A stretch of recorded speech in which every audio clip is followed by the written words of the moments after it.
Hello and welcome back to another episode of Insurance Isn't Boring. I am joined by my lovely co-host, as always, Mr. Elijah Corujo. And today we've got a special guest, Mr. Aaron Casteel.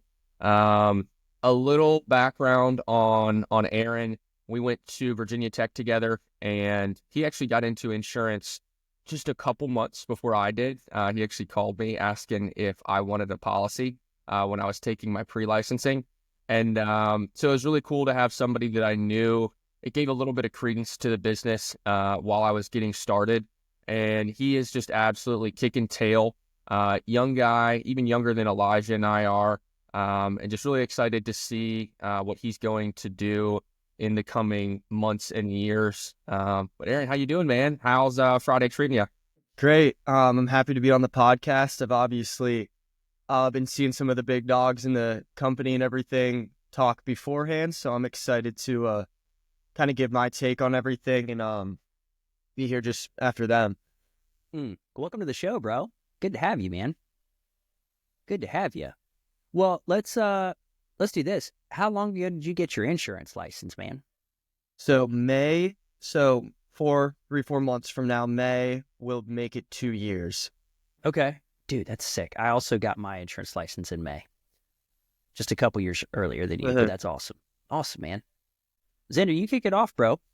Yeah, I mean, we're really excited. You know, one of the things that we like doing with this show is having people who are producing on, right? There's a lot of podcasts out there. You'll hear from people who are, 30,000 feet. They've already kind of gotten everywhere they want to get to. And they're talking about production more in a past tense.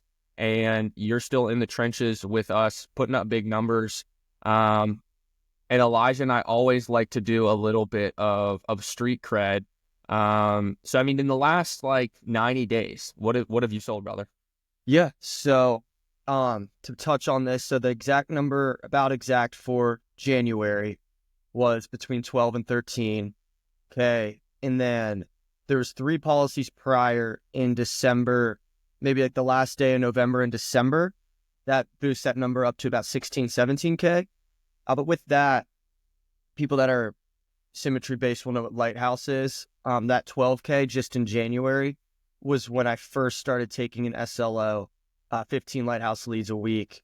So with that production and those numbers, I've just really, really seen, I'll touch on this a lot more later, but I've really seen the importance of having the SLO. We've talked about Lighthouse before. The digital leads, man. You had a pretty cool story, I think it was yesterday, of a client that you're submitting and you've never even talked to him on the phone. Can you tell us a little bit more about that? Yeah. I've never spoken to her on the phone. And actually 2 years ago when I had first started that summer, I was just kind of quoting a client, over text. He had bad connection. He was out in the middle of Wyoming, just doing some quotes. And I was like, man, it would be sick to really actually submit a client over text. I'd ask my upline, like, have you ever done that? Has anyone ever done that?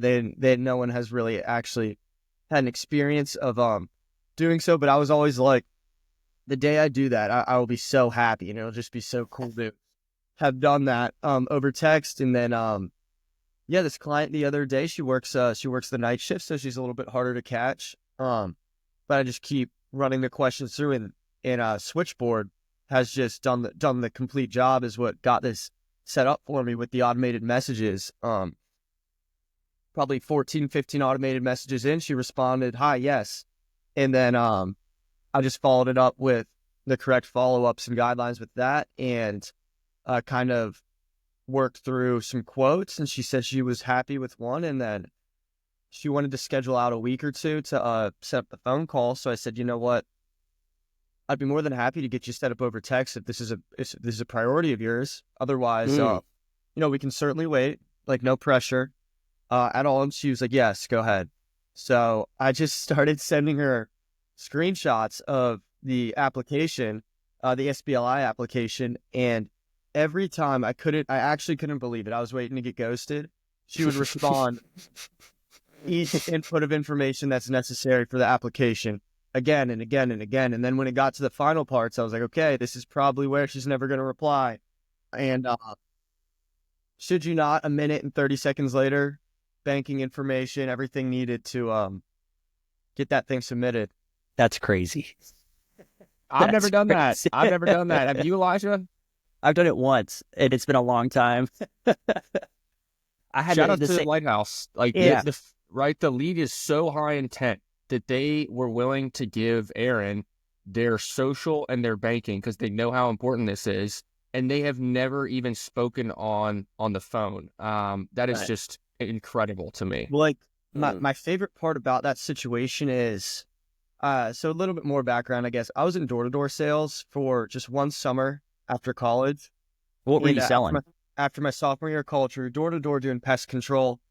It was four of my buddies and one of my fraternity buddies in a apartment in Richmond, going in every morning from like 9 to 11. I really appreciated that because like 9 to 11 was practice pitching, warming up, getting used to it. And my mentor down there essentially taught me the foundation and how to sell and just what a pitch even was, what a close was. So I really think that is where I gained a lot of my initial skills in this industry. But with that, we were down there just going door to door, knocking 200 doors a day. Whoa. It's kind of like the same thing. It's kind of like the numbers game. It was like the more doors you knock, the easier you'll just come across someone who's been waiting for someone to try to give them some pest control. So, but with that, that's obviously a lot harder of a product to sell, and it's all about your pitch. And a lot of, moms in the neighborhood would just say, like, you know what, those boys were funny, they were cute. Like, sure, we'll give them $45 every a quarter. So, Yeah. but that was really a huge grind and a hustle, and you had to be on top of your stuff every day. But relating that into this situation with the woman who I had sent out her policy all over text, obviously I never sold her. I never had to pressure her. I never had to convince her of anything. I was never, it's just over text, and you send her the option. She says this. So what's so great is it's a product that sells itself. It's not us arm twisting people over the phone, making them feel bad. It's like it's something they need or anything. It's literally, here's the options. Perfect. That one works. It's not, there's absolutely no convincing involved. And that's just one of the things I really appreciate about this industry and I feel genuine about every sale. I feel like I'm actually bringing real value to someone's life. And, it's a pleasure to not have to really sell anyone. It's not a sale. At the end of the day, you're just helping. Right. And, that's all that did. It just helped her get what she wanted in place. Dude, I love that. It sounds like it was a very logical sale, which is nice because you don't have to. And we're going to talk about this, Xander, too, at conference. But we were going back and forth about this training that Alex Hormozy did, where he was talking about sales and how you can get overly emotional with it and try to get them to take action based off an emotion that you surface by asking questions and stuff. But I think more people resonate with the logical decision of, okay, I need to get something to protect my family. Cool part too is a lot of these digital leads are kind of sold before you talk to them. You just have to get it across the finish line because they saw something on social media that resonated with a need that they have, and you were persistent. You said this lead got 15 texts before they responded. Right.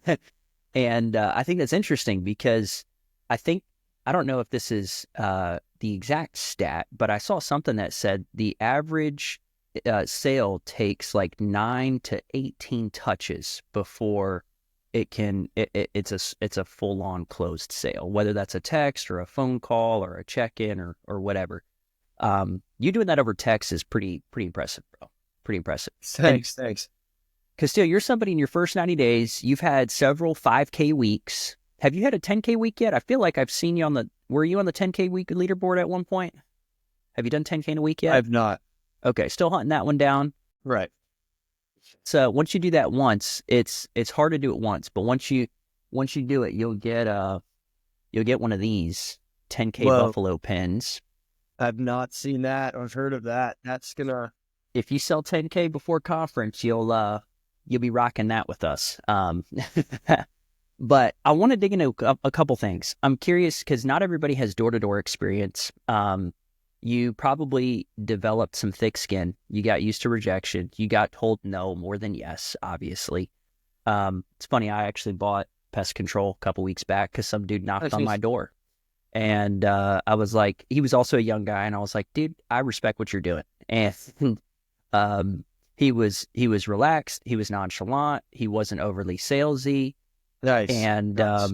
he asked a couple questions to uncover the need. He's like, do you deal with a lot of flies and mosquitoes during the summer? I was like, hell yeah, bro. We're in North Carolina. It's ridiculous. Mm-hmm. And he's like, all right, well, we'll give you a deal for this neighborhood. It's only $35 a month.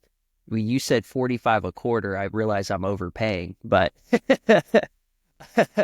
but I bought. I bought. So let me ask you this. How long did you do? You said you just did door-to-door sales for a summer, you said, right? Yeah. It was just 3 months, three Okay. 3.5. It's more than most people. I'm curious, like, what was it about insurance that got your attention? Because the industry stereotype is most of the people who are doing this are like over 50. And so we're the minority as young people doing this. Our clients are a majority, much older than us. What was it about the opportunity that was like, that made you want to get right into insurance fresh out of college, dude? So I had ran it my whole senior year of college on and off. I did it the whole summer before, but at school I'd grab a batch of leads, like 15 or so, close one, turn a $200 investment into $1,300. Let's go. I'm chilling for 3 more weeks. Yeah. Chilling for a month. I mean, you can, in college, you can stretch that out for 3 months, or you can do whatever with it. And then funds would get tight again. I would grab another little batch, close one. So just kind of to get by at school. But that summer before, when I initially got into it and got licensed and everything, I'm not like, should you not? My buddy explained it to me, and I asked like 3 questions. I was like, is what he's saying true? Will I actually be able to make that much money that quick, but like that, by not just remotely, just doing phone calls and filling out applications? He was like, yes. I was like, will I realistically be able to do that in the first, like, is this going to take 6 months for me to make anything? And he was like, no, like for you, no. I was like, okay, good enough. And then I was like, other than getting the license, is there any like, what am I not know? What do I not know? Like, what are you guys hiding behind the curtain that is going to jump out? And the one thing was, and I feel like it's very important to be transparent with this with anyone coming to the industry. And I know how you guys run your interviews, and I've seen them, and I know we are. But the one thing that I didn't necessarily know coming in initially, and this was at another company as well, but I didn't know that the amount of investment that was necessary. I didn't know you had to buy leads. I was fully licensed, still didn't know you had to buy leads. They never told you that. Yeah. I mean, I know here where everyone would know that going in, but I didn't at the other company I was at. So I was fully licensed. I actually went into their office in Scottsdale on my first day, and they're like, so how much do you have for leads? And I was like, what? I was like, this is I wasn't informed about this beforehand. So they're like, you got to go knock on some doors instead. But regardless, I guess what kind of got me into it is the fact that it sounded too good to be true. Yeah. So then my buddy was like, dude, no, like, you're fine. It's real. I was like, okay, well, I'll give it my summer. And then if it's not, at least I tried, and then I'll know what not to do. And then following that summer, I was like, you know what, this is pretty sweet. I'm going back to school. I can keep it up a little bit and work part-time. And now what I've kind of learned in the last 6 months doing it full time, and Xander's kind of paving the way. I like to call him our fearless leader, him and Mark. But it's pretty much just a plug and play. Like, you increase your lead investment, you'll see a bigger return. If you want to build faster, increase your budget, you'll have more interviews. It's really just, once you have the skills and the knowledge and the fundamentals necessary, it's like what you guys say, like, you can't swim without actually jumping in. It's like, once you know how to swim, you just got to swim as fast as you can and as hard as you can. The more you swim, the better you'll do.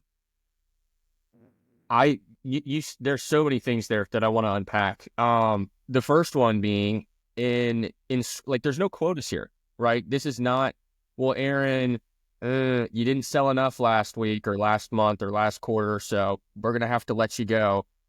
You were in college. You needed, bar money, take your girlfriend out to a date. I remember getting by on college on not that much. And like, you can do that here. You can absolutely write a policy or two a month, put a couple grand in your bank account. And anybody who's in college knows, like you said, you could stretch that out. So I think that's beautiful.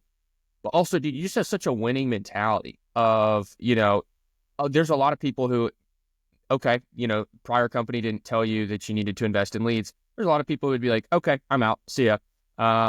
And you didn't do that, right? You buckled down, and I'm focusing on more when you were here. Like, you ran some of my old leads like an absolute bloodhound the first month or two, right? Like, you were 200 plus dials, usually 250 plus dials a day on leads that were multiple months old that I had already reached out to, and you still closed policies. And then I want to talk about what got you over the hump to be like, all right, you know what? I need my own lead investment. I understand that this is a business. This is not a 9 to 5. You get out what you put into it. Like, what got you to make that leap into, Lighthouse or A-Leads, those are not cheap by any means. What was the value you saw? Like, walk us through a little bit of what was going through your head there. Yeah, so I can kind of give a more an extended answer, but pretty much what it came down to is I was taking a bunch of Xander's old leads and rinsing them is what I like to call it. I was calling them all 6 times a day, a list of 100 leads, just because I understand how it works. It's like, if you put up the numbers, you're bound to, someone's going to pick up the phone. So I was running that, and my main takeaway was I wasn't ready to make a huge investment necessarily. In the big batch of lighthouses every week, back-to-back Fridays, 4 Fridays in a row. I just wasn't ready. I wasn't confident enough in myself to do that. So once I had done Xander's old leads and other people's old leads for about 3 to 4 months, I was like, you know what? And I'm not missing it. And it's just important for doing everything, not missing a huddle, reading the book of the month, being just fully locked in on the business. I was kind of like, there's really no reason or no self-doubt that if I invest a lot of money into a lead, I'm not going to get told no and then think, oh, I wasn't good enough. I wanted to be in a position where it's like every time I'm doing everything I can, it's literally, no one could sell them, is what I wanted to be in the position of, which obviously isn't true. There's so many other guys out there that are much, much, much better than me and could have made certain leads work, but I wanted to be in a position where I wouldn't feel like, oh, I wasted my money, I wasn't ready, I wasn't good enough. So it came December, and I closed one on the very back end of November, to a couple, husband and wife, both got them both an IUL and a Americo return of premium. And at that point, it kind of clicked in my head. I was like, you know what? I'm seeing the numbers other guys are doing. There's no lack of skill here.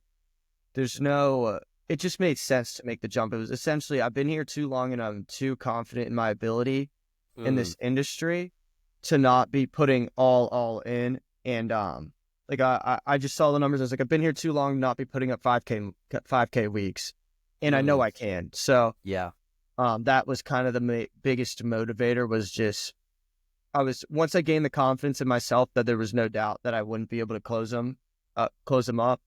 I went for it. I love that, bro. And I think a lot of people are initially scared to invest in leads. I know I was. Like, when I first got my license, I did know you had to invest in leads. But similar to you, Casteel, I was a senior in college. I got my insurance license because a buddy of mine told me about it. And we were both working in a call center on campus. I was taking 6 classes. I was making like $1,100 a month. And he basically said, hey, we could do this insurance thing and we could make in a week what we're making in a month. And I was like, what are we doing? And is it legal? Those are like the 2 questions I asked. And I remember my first batch of leads I ever invested in, it was like $50. And then I bumped it up to 100 and then 200.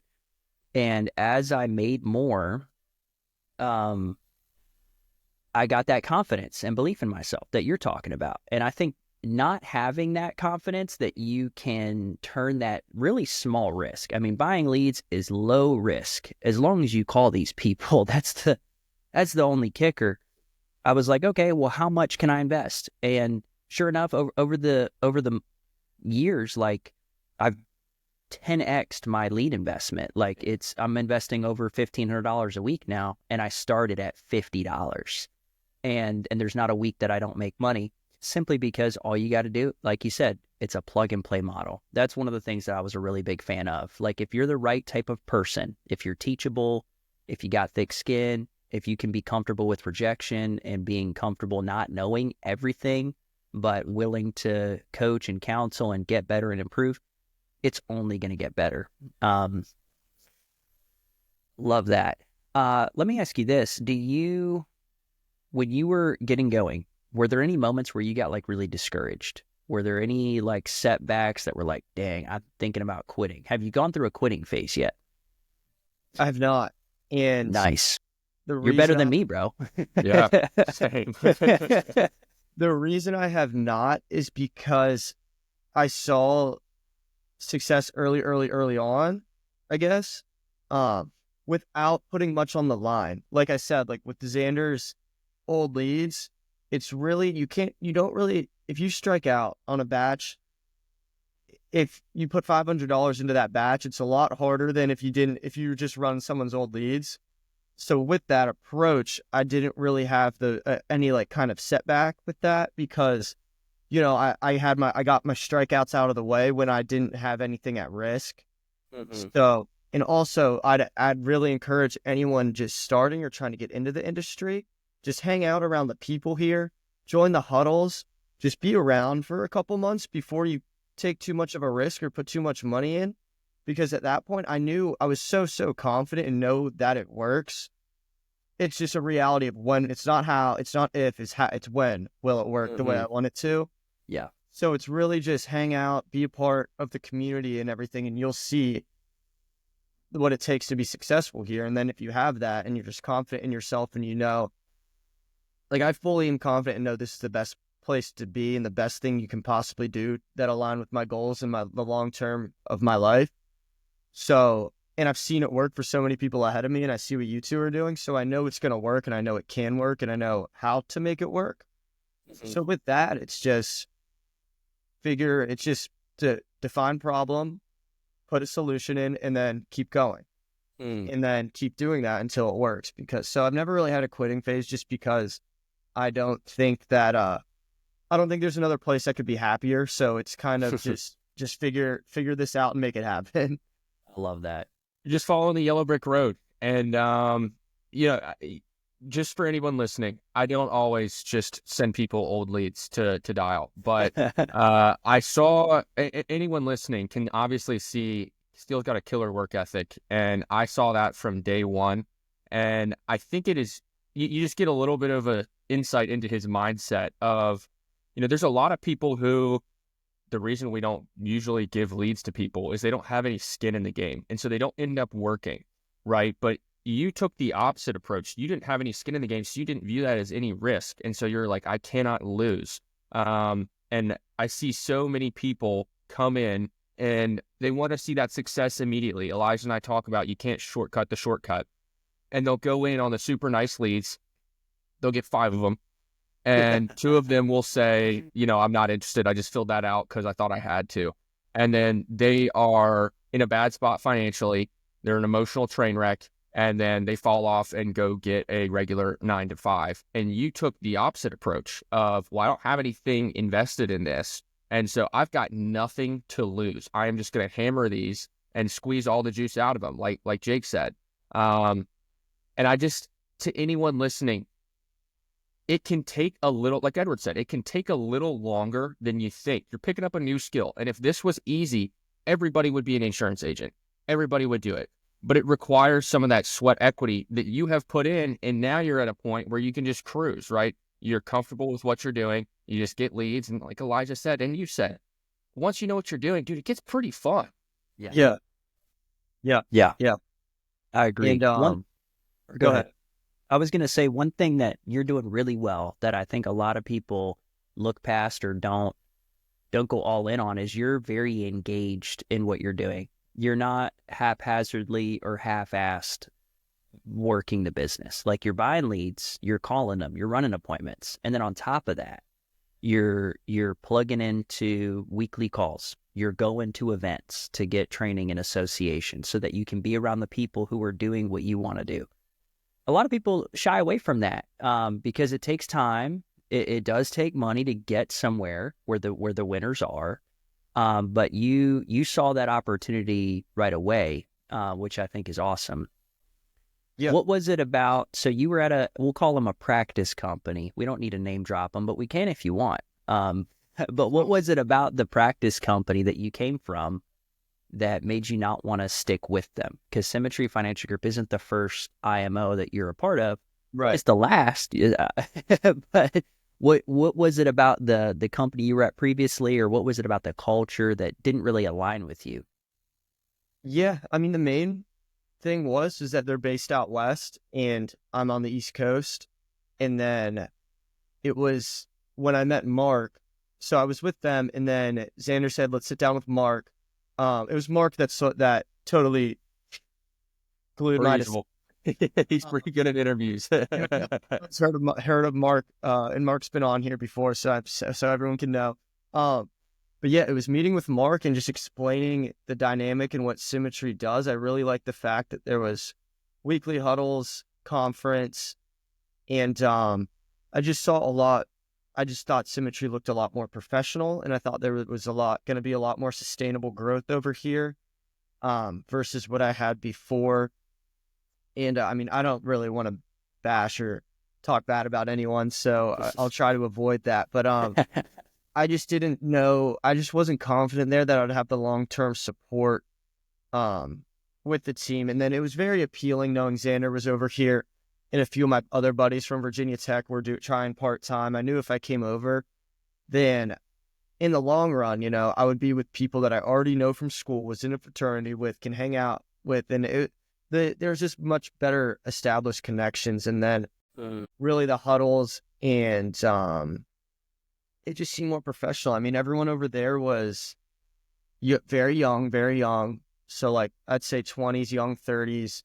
And from my perspective, it seems like the people over there were more not everyone, but some people, it was more advertised as like a get money quick type of thing. Like, we'll get you paid quick, blah, blah, blah. But here it's more emphasized. It's like, not everyone may be up for the challenge, but we want you to build so in 7 to 10 years, you can have a lot more freedom pretty much.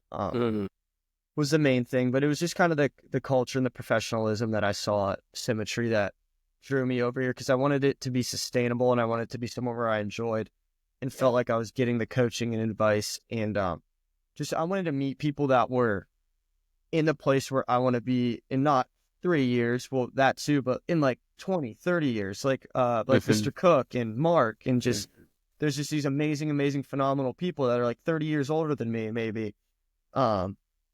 And I know I can take advice from them. And one thing I was thinking about last night that I'd like to say is like everything, all my mindset and everything that I'm believe in, I'm pretty confident in, but also I'm a complete sponge. I love learning. So if anyone older is listening to this and saying that kid has no clue what he's saying right now, I really appreciate to be reached out to and be like, hey, don't have that mindset about that. This is why, like for XYZ, like, you know what I'm saying? I'd love to learn. I like the opportunity to learn and take from just people in the position where I want to be in the future. I think that's a characteristic of all the people who are winning here, Casteel, is they are just dripping with humility. None of them think they know everything. I mean, we had Edward Pritchett on a couple weeks ago, and his agency's basically doing $50 million a year. And this is a man who is still going to sales trainings. He's still paying for coaching. He still is working on his business. And I think if you subscribe to the lie that you've arrived or you think you know everything and you can't learn anything else, I mean, you've already missed it. So definitely don't ever lose that teachability, because in my opinion, I think that's the best characteristic of a new hire, is like somebody who can learn something and is teachable, and then somebody who has the resilience to get back up when they get their teeth knocked in or stuff isn't going their way. So could agree with that more. And he says he's a sponge. I can vouch firsthand to that. Like, I'll run my appointments live in front of Casteel sometimes, and then I'll listen to him run one an hour or two later. It's like I just cloned myself. I listen to him say it. I mean, it is incredible to watch. And this is why I wanted to have you on, man, because you're so your work ethic and your mindset is just so strong. Again, for anybody, but particularly for someone of your age and with how much time you have in front of you. And that really makes me wonder, like, 5, 10, 15 years, like, what is your goal? Because you have a lot of people, like Elijah said, come in, they find this in their 40s or 50s, and you can still build 50, 60, $100 million a year organization, but you've got time on your side, brother. By the time you're our age, who knows where you're going to be? Do you have an idea of what your long-term, do you have like an elevator pitch of like what your long-term goal is here? Yeah. The long-term goal is to have a huge team that I can actively coach all day, every day without needing to be producing myself. Kind of, I mean, just to be in Mark's shoes or to be in Mr. Cook's shoes and to be be able to have an impact on a lot more people than myself. And, my long-term goal is to be the one hosting all the huddles, to be the guy at conference talking on the stage saying, I remember back when I started, telling stories like that. I just want to be able to impact and help as many other people's lives as I possibly can. And at the same time, be able to provide and take care of my own family and my parents, and just be in a position where I can take care of them, one, financially, but also with my time and personal care. So I want to have the freedom to be able to take a week off and go visit my parents.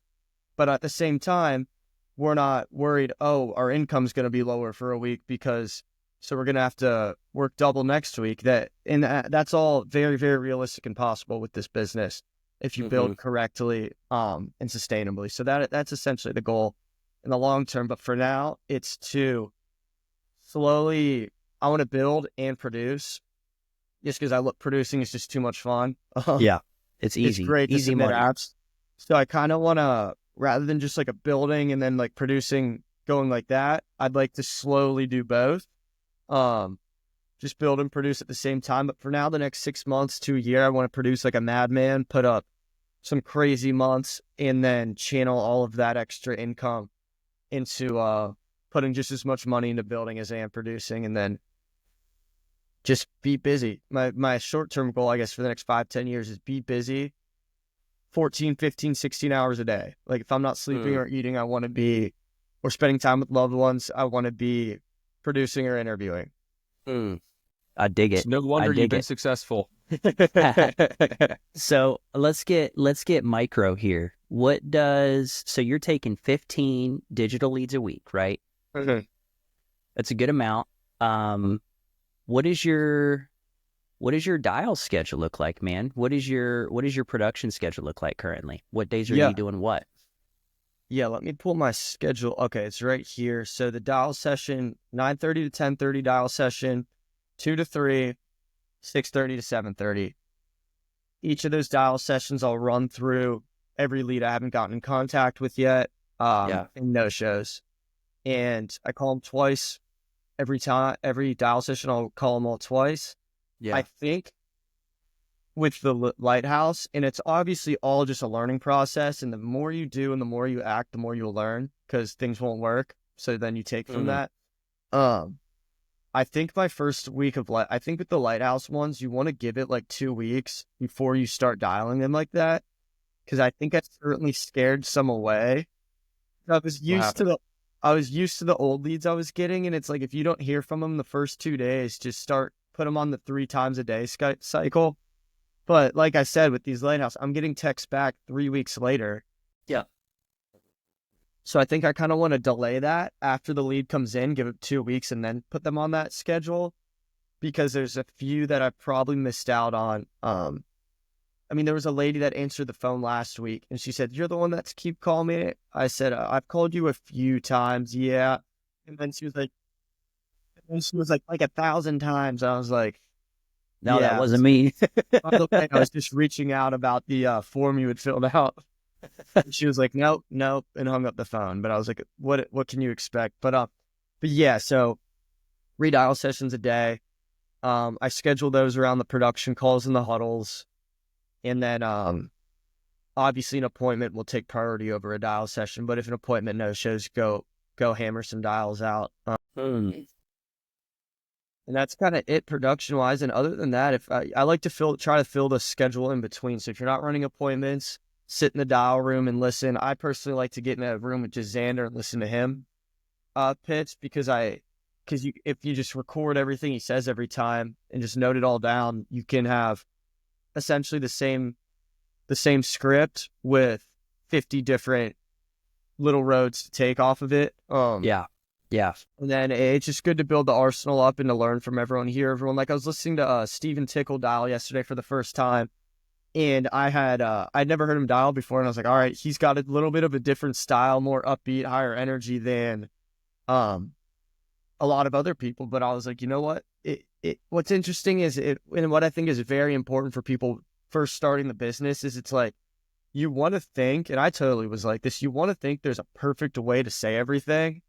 And there's a perfect exact way to say the script, and there's a perfect tone, but there's literally not. Like it's the complete opposite. You could pretty much say whatever say it with any tone or however you'd like, but as long as you get the same point across, from what I've seen, typically it'll work. And now you want to try to match the person's energy. So if you're yelling on the phone to someone who doesn't really want to talk, it'll be one thing. But if it sounds like they don't want to talk and you're just kind of running like I'm just doing my job here. I don't want to be calling you either. But it's just my job. Then they'll be like, yeah, I get it. But either what I'm saying is like, there's not a correct way to do it. It's just, you have to find what works best for you and then try to consistently do that every time. Cause you want to be comfortable and confident, as I think are the two most important things, on the phones. Totally agree. Everybody sounds a little bit different. Like, I love that you said that because it's so true I learned a ton from Elijah, but my appointments sound a little bit different than his, sound a little bit different than Jake Van Dusen, sound a little bit different than Tickle, sound a little different than Jordan Gillum. We all sound a little bit different because we have our own natural voice. And the only way that you find that, in my opinion, is by putting in the legwork and getting some, rejection, leaning into that, being like, okay, that didn't work as well that time. What can I learn from that interaction and improve it next time? And thankfully, this business is so lucrative that along the way, you'll pick up some APV to keep yourself going. I'm trying to think, what was your biggest hurdle when you first started? Like, was there an objection you were caught up on? Or, hey, you kept having people be like, no, I don't want to give you my banking info. Can I just think about it? Like, what was a wall that you had to push through? Didn't make you think about quitting, so you're better than Elijah and myself. But was there a wall that you had to push through where you're just like, I can't seem to get through this one thing? Yeah, of course. It was not interested. And honestly, with the not interested, getting better leads, you don't get that objection anymore. And so, take away from Lighthouse, you just don't. Everyone's interested. And I was getting really caught up on social and banking for whatever reason it was. We used to have this old kind of little script for the social saying, we'd say like, and now we're just going to need your social so they can run your information through the MIB, not the Men in Black or anything crazy, but the Medical Information Bureau. And coming down to that now, I'm like, that was so cheesy and just sounded kind of weird, trying to make a little joke out of getting their social. How I like to do the social now, and I actually picked this up by hearing Xander say it. You just say, yep, name, get their address. All right, and social. And if there's any feedback or they give you anything back, sir, not to be rude, but we're sending out a lot of money here. If something were to happen, we need to know where it's going to go. Like, you think, like, if $100,000 is getting sent out, they're going to want to know it was actually you that had passed. And they're just like, you know what, make that not checks out. Heads up. Yeah. I say anyone listening who's a new agent, and Elijah, I want to hear, because I think you might have a little bit different way that you ask this. I learned this from Ashley Richard, listening to SoundClouds that she had done. I keep it as casual as possible. I verify all of the information first. So their name, their address, phone number, email. At that point, I've verified all of that. So they might not know that I don't have it. And then every single time, I act like I've forgotten it. I'll be like, okay, next. Oh, what did we forget? Oh, your social. And I act like, oh, how silly of me that I could have forgotten that. And you're absolutely right, Casteel. Anytime someone's like, do I really have to give that to you? I'm like, hey, the carrier is talking about sending out potentially 6 figures here. They want to make sure it's getting to the right person. And then people are like, okay, yeah, that makes sense, Xander. And then banking, that's the other one where sometimes people can run into, you can make a big deal about it. Dude, asking for someone's routing and account number, it's not something you're generally doing in your day-to-day prior to this industry. Again, Ashley Richard, I like to talk about on file. So, Elijah, did you want to put a checking or a savings account on file with Mutual of Omaha? And they'll be like, sometimes they'll be like, do I have to do that? I'd be like, yep. Yep. Yeah.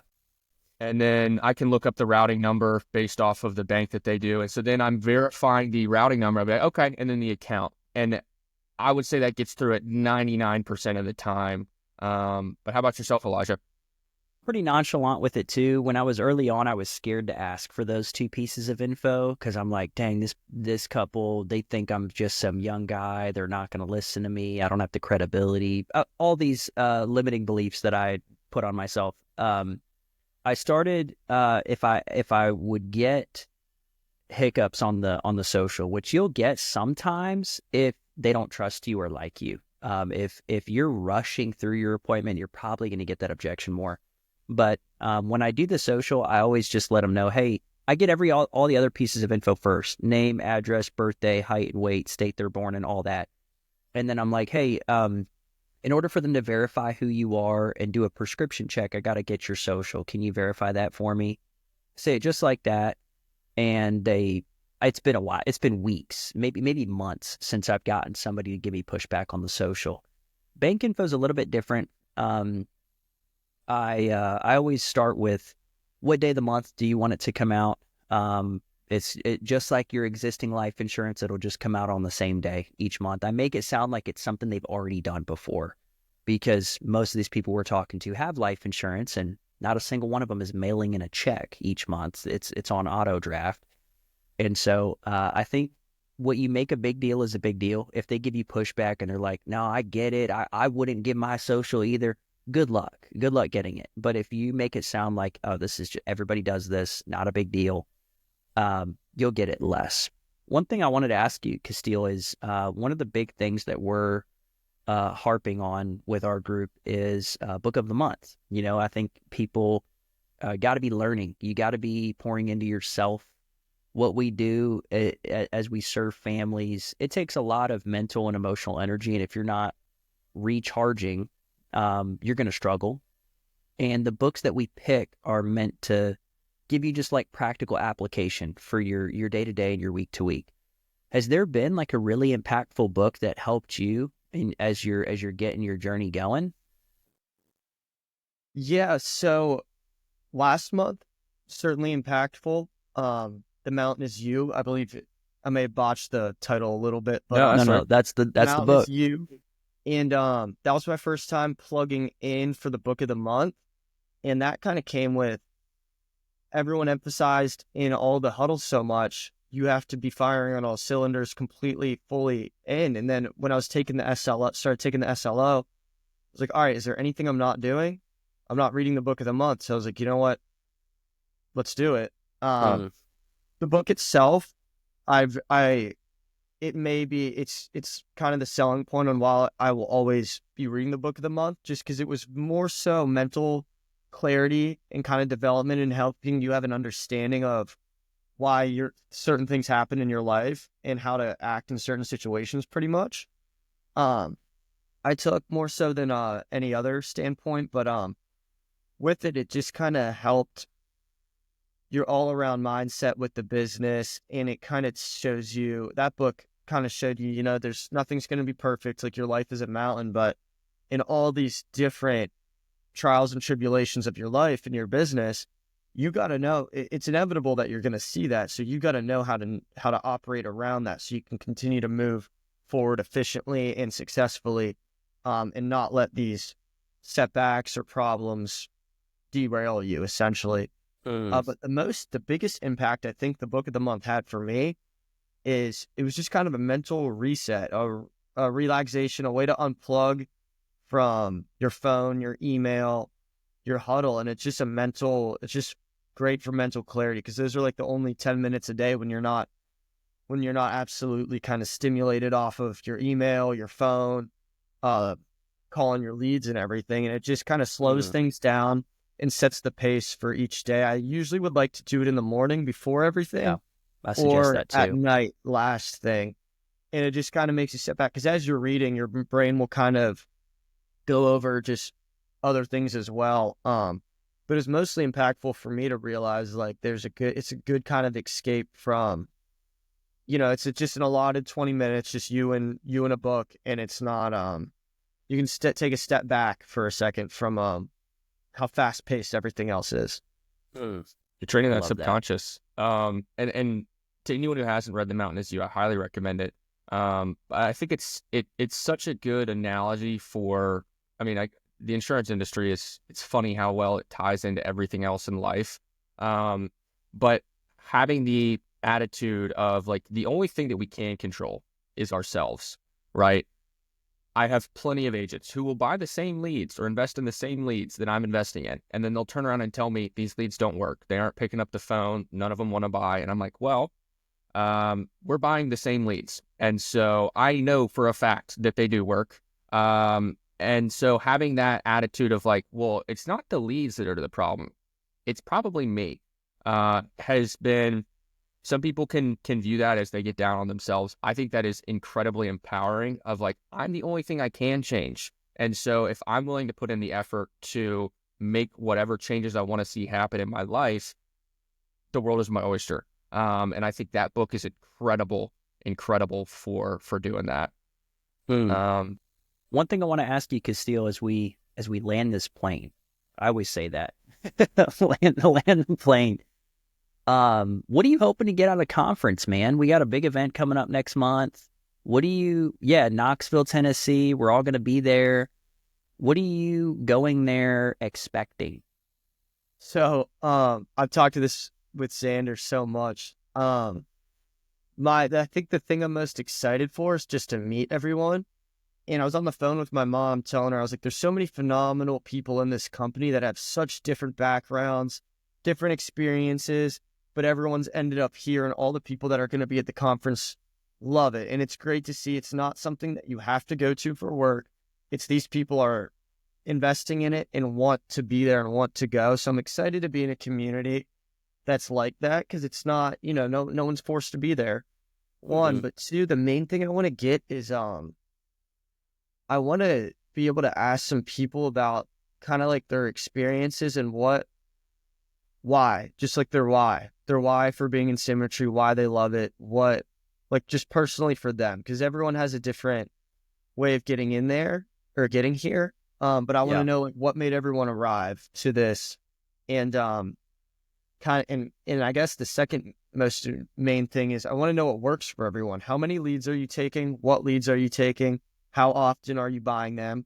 Are you getting them every Friday? Are you getting them every other Friday? What do you think about MIAs? What do you think about Lighthouse? What works for you? And I want to kind of be able to ask 20 of the top performers in our agency that question, and then kind of combine all that together and then put together what I think could be the perfect lead order. So it's really about that. And then everyone's why, and then I'm just excited to meet everyone, mainly. But I'm really just excited to just see what it's all about, because obviously I haven't been. It'll be my first conference, and I'm just excited to see everyone. The first conference I went to completely changed everything for me, because before I went to a conference, I really struggled. I didn't have the results to prove to myself that this thing worked and I could do this at a high level. Right. And a byproduct of that is everybody that I was surrounded by, my friends, people that I was in classes with who knew I was in insurance. I had a lot of negativity that I was just surrounded by people saying, dude, you should quit, go get a real job. This is crazy. It's a scam. It's a pyramid scheme, all this stuff. You got to buy leads. That's crazy. And then I started making money. But I didn't start making real money until after I went to an event and I was able to kind of get that success by osmosis, getting around the people who've been doing this for a while, being able to pick their brain and then go home and apply what I'm learning. I think if you don't do that, you're wasting the entire opportunity of going to an event. You're wasting all the money you spent to get there. If you just go and you're just a fly on the wall, you got to be plugged in and you got to be engaged. And so, really excited for you, man. I think that's going to be a game changer. You're going to come out of that too with a lot of momentum. I don't see anybody go to an event and take notes and then come out of conference and they're selling the same amount or less than they were before an event. Yeah. So it's going to be awesome, dude. So I think we have 17 days till conference, give or take. Like that. One or two. One thing I talked about with Xander that I think is going to be very, very important, and I just haven't put this together yet because we have some time, but he said go in with a mission and go in with a plan. Don't just, obviously you'll take so much from it just going there, but I'm going to go in with essentially a check sheet and a list of questions, a list of 15, 25 questions that I need the answers to and that I think are the most important reasons for me going. So when I get in there, I have a purpose. That's good. That's good. Going with a mission. Yeah. Yeah. And some notebooks. Yeah, it'll get filled up real quick. Well, I guess Casteel, before we, as Elijah says, land this plane, is there anything that you would want to let the audience know, right? There are a lot more new agents tuning into this show than I'd expected. And so I think that your perspective is really going to resonate with a lot of people. And if there is something that you could have told yourself 30, 60, 90 days ago, or when you first got your license, what would that be? Because I'm sure there are a ton of people, they would love to sell 14 grand in a month. That is a stellar month. And you just did that last month. So like, what advice would you give to them? A quote that I see all the time just on different Instagram pages that I've read on a ton of different websites is success is pretty much always going to take a lot longer than you'd expect, which is probably the truest thing that I've experienced. I personally thought last August I was going to go in with Xander's old leads and write 10K. And then I was just going to invest in my own leads off that. But whatever your plan is, and obviously going with a plan for everything, but it's going to take longer than you expect, and understand the importance of compounding interest, and that if you continue to do the right thing every day and put yourself in the best situation mentally, physically, and within your business, continue to do all the things that need to be done each day to succeed. So like 200 dials or book 6, read the book. And then I have a checklist of just personal, physical, and mental health things that I take care of as well. But it's all just as important. Don't hyper focus on just the dials. Make sure you're getting your workouts in, running. Just have a balance, and that is sustainable. Don't make your goals too hard that you won't be able to achieve them every day. But the main thing is you just got to be able to stick it through and understand that nothing's going to happen on time. Typically, it's going to take longer than you think and longer than you want, but you just kind of got to believe and have faith. And obviously, if you start where I was at, I knew it works, so it was a little bit easier to keep chugging. But have a plan. Understand it's going to take a little bit longer than it takes, but know that while you're not seeing results, if you continue to do everything you need to do to see results, they will certainly come. It's good. Put in good. the work. It's impossible to fail. Don't give a reason to not succeed. Heck yeah, brother. Well, as a parting note, let's say that someone hears this and they're like, I love this guy. I love his attitude. I want to work with him. How can they get in touch with you? How can they be a part of the growing Casteel agency? Yeah. Just send me a text or give me a phone call. I mean, I'm not too drop the IG handle, bro. Yeah. Honestly, just give me an Instagram direct message. I don't want any crazy phone calls. But if you do have a phone number, but the Instagram would be at Aaron Casteel, so AARON _ Casteel, so AARON _ CASTEEL. So you can send me a direct message. I mean, I'll see it. I don't have many direct messages coming in, so I'll certainly reply and give you a phone number as long as it's not some bot account or anything. And I'd be happy to chat on the phone. I just don't want to put my phone number out there. Yeah, that's a good call. We don't blame you for that. Cool. Well, dude, thank you so much for being on, Casteel. Great to meet you. Yeah, I appreciate excited you to meet guys you in person too in a couple weeks, man. Heck yeah. To the listeners, hope y'all got value out of this. Leave us a comment. If you're a new agent too, let us know what you want to hear more of. Hopefully Casteel's story can inspire you. And just wish everybody a very happy Valentine's Day. Yes, Have a good week. Sir. See you guys. All right, guys. I appreciate it. Absolutely.